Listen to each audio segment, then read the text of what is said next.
Today's video we're going to be taking a fairly quick look at this Commodore Select Edition 286. We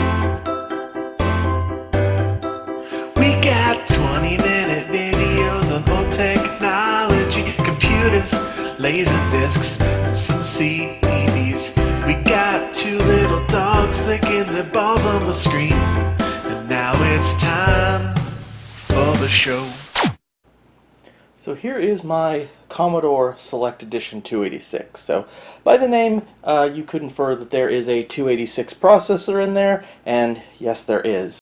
Now, as you can tell right away, this thing is in rough shape. I picked this up from a guy locally with a number of other things. That could have been its own video about that pickup. But anyways, with this computer, obviously it's in super rough shape, and I just kind of picked it up because, you know, Commodore 286. Mostly I've been really looking for another 286 to mess with. Something more representative of the 286 era. Like the only really good up and running 286 build I have right now has a Harris 20 megahertz. It has some high-end parts, and I kind of wanted to mess around with the 286. I didn't really want to touch that build, so I just wanted something more of, like, you know, just a standard desktop 286, 12, 16 megahertz, something around there, preferably. And my original intention was just to restore this thing. It's really in rough shape. It's got this weird, like, sticker residue all over it. And in the end, I think I've decided. I know someone else locally that's looking for a 286 that might be able to, that might have some more fun restoring this thing. So I think I might pass it on to him. But before I do that, I just wanted to do a quick video on it. So yeah, I mean, there's nothing particularly special about this machine. I've got the official Commodore keyboard that came with it. Again, very, very dusty. Could really use a major cleaning. The front, we have Commodore Select Edition 286. I believe I've seen these Commodore 286 PC compatibles have some slightly different things here. Kind of like with the Commodore Colt, it was also like the PC-10 and then some number. So I'm assuming this is a 1.2 megabyte floppy drive, and I'm assuming this was a 1.44 megabyte drive. Obviously the faceplate is gone. We get the little Commodore badge. So we'll open up and take a quick look at the insides. This faceplate's not on. I think it's because I think this is bent a little, and there's like tabs. It's not. Anyways, I need to open this thing up. Check it out, try to clean it as best as I can, see if we can get it running. I do think this uses one of those god-awful, the Dallas real-time clocks. I hope this isn't a motherboard that will refuse to post if it's dead, because I just hate dealing with those. But anyways, I did plug it in, I did power it up, and it went to a blank screen with a cursor, so it didn't actually post. I did get a beep code, 1 long beep and 3 short beeps, which is either a video issue or a memory issue. So I'll try to focus on those 2 areas to try to figure out what's going on. I also have, I think it's the keyboard that came with it. Yeah, when you Google like Commodore Select Edition 286, there's a lot of like conflicting information on like the motherboard and the speed. So since it's not actually posting and I can't actually get into it, I'm gonna have to actually, you know, check out by looking at the motherboard what the CPU speed is and all that stuff. So take a look at the back real quick. Actually, I want to turn it this way to show you like the whole sides. This, what I'm guessing is like, it's like tape residue, it seems like. Pretty terrible. Okay, so here's the back. Just a standard power. We have a serial mouse and an audio out port, which is kind of interesting. Serial port, parallel port. Now, if we look at the tag, it says model PC33. But I have opened this thing up, and the motherboard actually says PC40. I just noticed hard drive type 31. Now that's handy. And I did swap out the video card when I opened it the first time, just for convenience.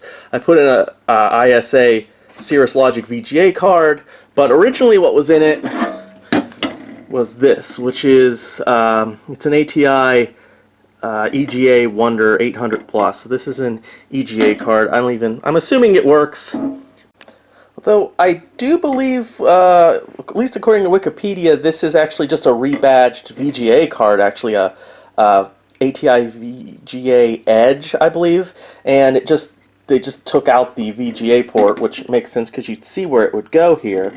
So I think the chip and everything it can actually do VGA. I think it has 256K of DRAM on it, but I only have the what is that, 9-pin connector. Although I think there's some early VGA monitors that actually use that connector, but anyways, I'm going to open it and poke around inside.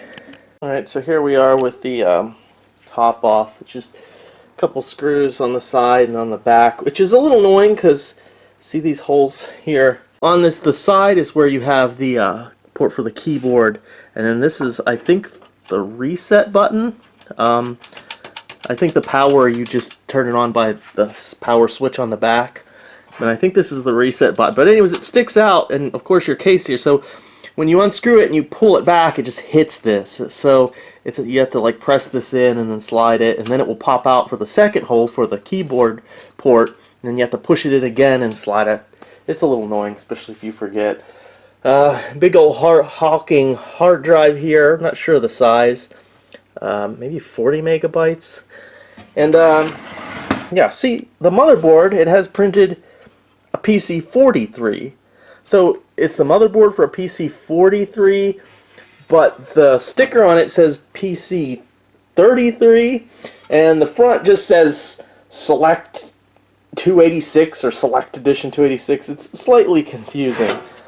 It doesn't look too bad inside. Of course, I can't really get to the good stuff without removing all this.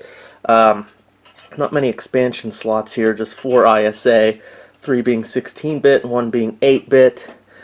Faraday, I think that's how you pronounce it, Faraday chipset, which isn't too surprising because the Commodore Commodore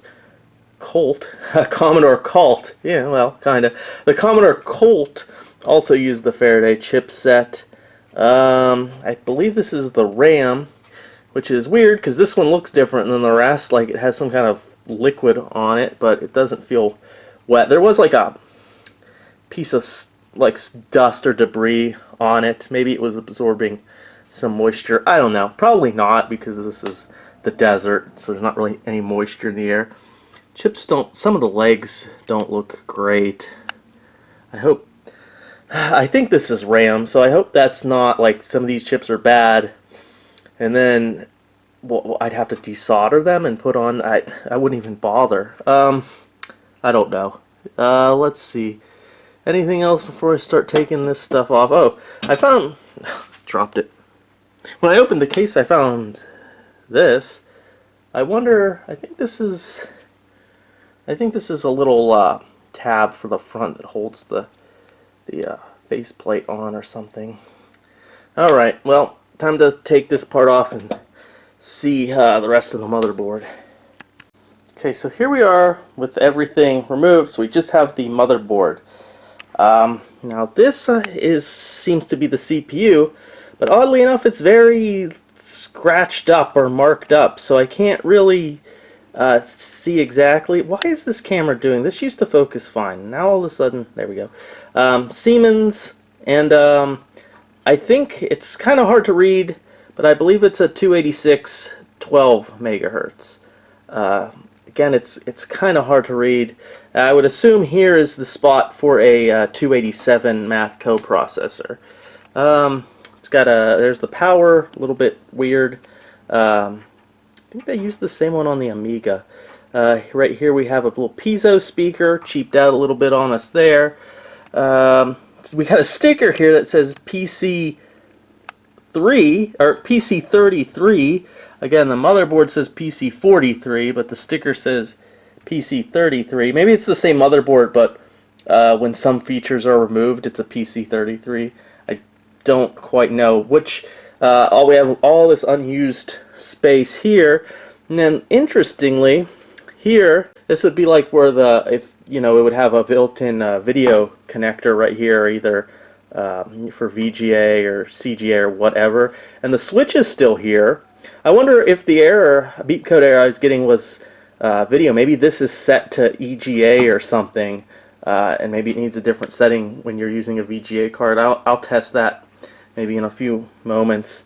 But yeah, the switch is still there, but there is no video thing here, and I think the chips for the built-in video are here too, because it's Paradise Systems, which I believe these are video chips, although don't quote me on that, I'm not 100% sure. But the video stuff might still be there, there's just no way to output it. And let's see, floppy connector, and I think this is just straight up standard IDE right here.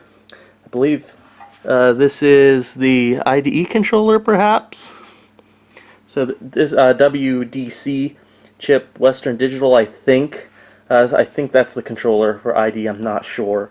And then we have the frickin' dreaded Dallas real-time clock. Now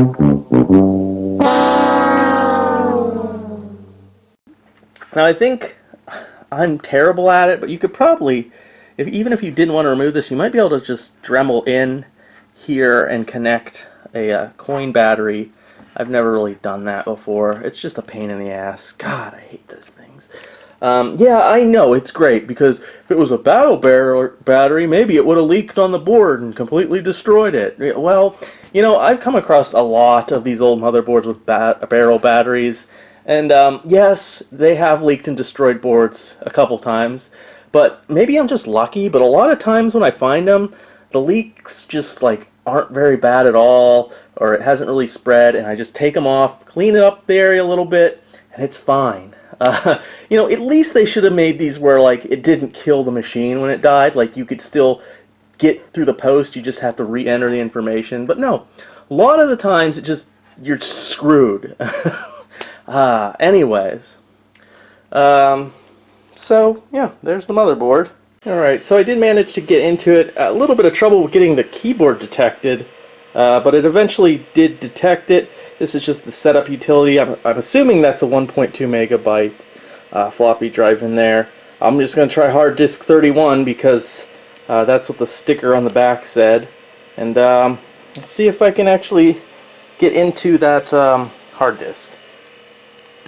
So I'm not really having any luck, even though all I did is reset the machine and then I got a keyboard error. The keyboard connection on this thing seems to be kind of dodgy. And I just keep getting boot failures. The hard drive won't boot up. I put in a floppy disk, and I'm trying to boot that, but maybe the floppy drive's bad, so I'm just going to have to replace the floppy and see what happens. So unfortunately it looks like the Dallas real-time clock has struck again, even though it stays plugged in and you could set things up in the, I guess the BIOS screen. Once you have to hit the N button to save to the CMOS, and it restarts, but you still lose everything you put in. So it thinks it doesn't have, you know, I don't know what kind of floppy drive it thinks it had. It checks the floppy drive, but it doesn't read any disk I put in it. It erases this whatever you put in there every time. So it looks like I'm stuck here again until I figure out a way to replace that stupid Dallas battery, if it's even worth my effort. And that was basically our short look at the Commodore Select Edition 286. Again, I just don't have much to say about this thing. It's not particularly that unique or special, other than being a 286. I find 286s to be kind of the hardest machines to come across, or at least it's the type of machine I come across the least when compared to like 8088 machines or 386 or 486s, so on and so on. The 286 based machines are what I come across the least, notwithstanding weird things like 186s or something along those lines. But yeah, it's just IBM compatible with some quirks that aren't necessarily for the better. Obviously, the Dallas real-time clocks kind of being a deal breaker for me. I just don't want to mess with those things. Obviously, you can desolder them, and you could put in a socket. You can actually you know, you can mod them. You don't even have to necessarily just like desolder them. You could actually just cut into them and do them all. I've never had luck doing that. I'm sure it's pretty easy. I've tried doing it. I've just never had luck with it. And these days I just don't have quite as much free time to take on projects like that, so it's just not worth my time. The Dallas real-time clocks at this point are kind of a deal breaker for me, unless I can find someone that can just do it for me for a reasonable price. I just hate it. I hate dealing with those. The power supply, it's an annoyance. It uses that little special. It doesn't use standard AT. That's not a big deal. I believe that they do have adapters for that Amiga style to regular AT. But all that together with the condition, and it's just not worth my time at the moment. I'm just going to keep my eyes open for another 286 build that I can mess around with, and I'm going to pass this on to someone I think will appreciate it a little bit more. But yeah, overall it's okay. It's not special. Does what it does. It's Commodore. If you like Commodore, you want a Commodore PC compatible, there you go. It does the job, but it does have a few minor quirks. So thanks for watching this video. Hope you enjoyed it. I know it was one of my shorter videos. Probably I haven't put it together yet, but I'm sure it's going to be one of my shorter ones. I've got more stuff. So if you like this kind of content, please like and subscribe. Tell all your friends, so on and so on. And I'll see you in the next video. And thank you for watching.